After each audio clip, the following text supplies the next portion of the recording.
Hello students, welcome to Writer's Workshop. We've been learning about how to write a teaching book. Today we are going to zoom in on this question.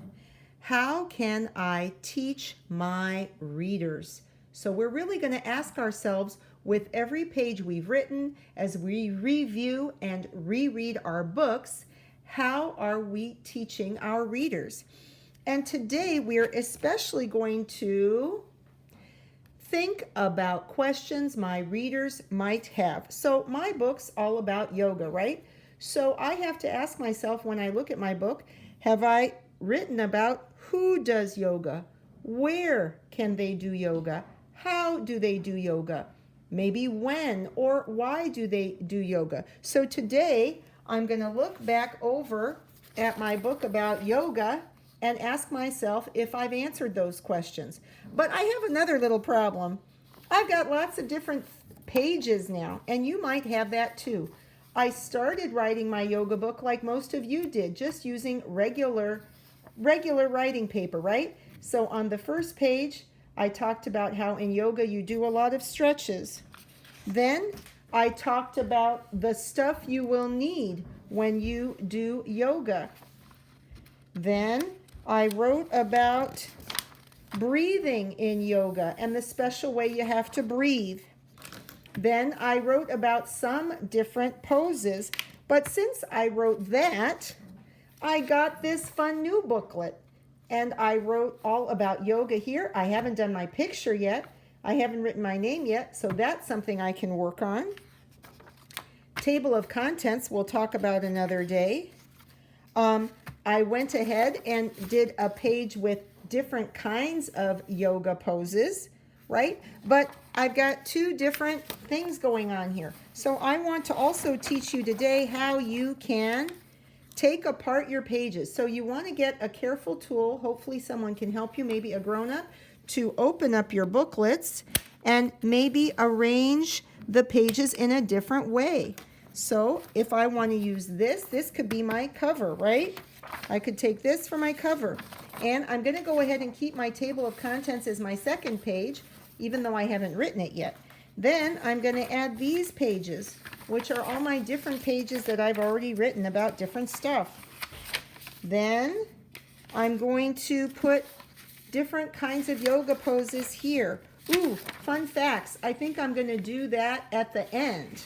Okay, so here I feel like I'm almost ready, except now I have to ask myself, what are some other questions my readers might have? And when I was rereading my book about yoga, I realized I haven't talked about who does yoga and where they do it. I did say something about how, right? I talked about breathing and stretches and poses.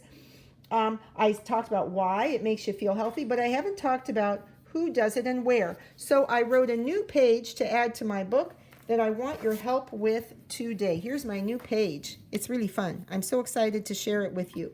So let's sneak peek my picture. As you can see, I wrote about who, right? Here I drew a picture showing that everyone can do yoga. Big people, small people, tall people, plump people, kids, everybody can do yoga, right? And I put a smiley face because it makes you feel good to think it's something everyone can do. And then, where do you do yoga? Well, I drew a picture of a yoga studio, right? It's a special kind of room that's kind of peaceful and calm, where you lay out your mat. You take off your shoes when you come in, so there's usually a shoe rack. They try to make it really peaceful and nice, so there might be some plants on the side. See, I labeled one of them plants.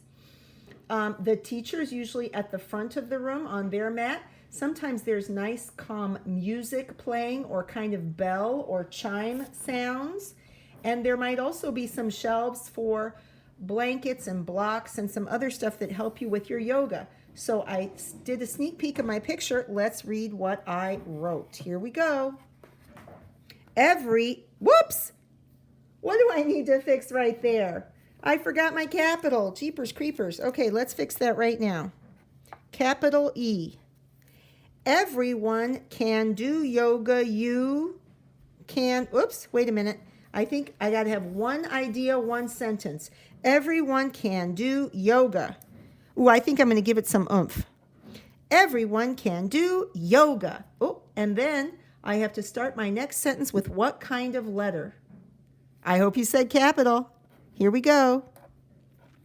You can be tall, short, old, young, thin, plump, you. Oh my goodness. You know what? I think that's a list of all the different kinds of ways a person can be, but a list needs what? Do you guys remember what you need to have in a list? You need to remember commas to separate the items in a list. Let's see. You can be tall, comma, short, comma, old, comma, young, comma, thin, comma, plump. You. Oh, wait, I think this is where my list ends. Or, I'm going to put or, I forgot or. You can be tall, short, old, young, thin, or plump. Plump means a little chunky, right? But anybody can enjoy yoga. Oh, period. So what letter do I need here? I hope you said capital. You go to a special place to learn yoga. Wait a minute. Hold on. You go to a special place to learn yoga. Oh, one idea, one sentence, period. So this needs to be a capital, right? Capital I. It is called a studio. It is, oops, I think I need to break this up. It is called a studio. Stop. Period. When I stop, I need a period. Capital I. It is usually pretty and peaceful. Oh, and then I made a peace sign. Okay, let's reread it all. Here we go. Everyone can do yoga. You can be tall, short, old, young, thin, or plump. You go to a special place to learn yoga. It is called a studio. It is usually pretty and peaceful. Peace sign.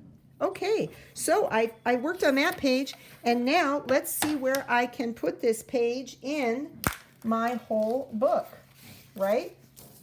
So I've got my cover, and then I talk about, oh, there's my table of contents, that's for later, all about yoga. But you know what? I think I'm going to put this first, because if I'm thinking about questions my readers might have, I think one of the first things they're going to wonder is who can do it and where do they go? So we're going to put this first.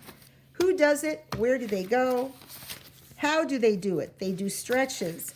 They need comfortable clothes. They do breathing. They do different poses. Here's pictures of different poses, remember?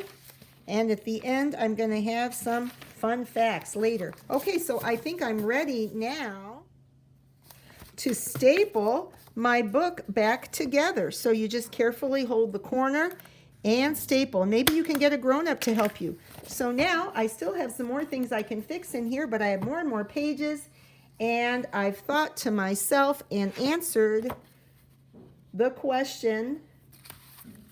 Think about questions my readers might have. Off to your writing.